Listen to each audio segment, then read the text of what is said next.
आबदीदा ओ क्या हजूरी अगू कौन रीस खतीजा दी कर सकदा। दौलत माल शाही कदमा मेरियां ते कौन वांग हतीजा दे धर सकदा। करके शाही कुर्बान ते वांग उस दे कौन दुख मुसीबतां जड़ सकदा।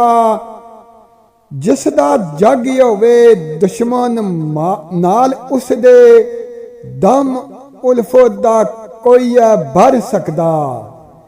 जिवें मेरे तू कीता फिदा उन्ने वार इस तरह कोई नहीं जर सकदा।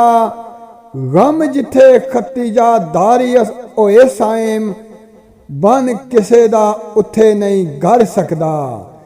गम जिथे खतीजा दार होए साइम बन किसे दा उथे नहीं घर सकदा।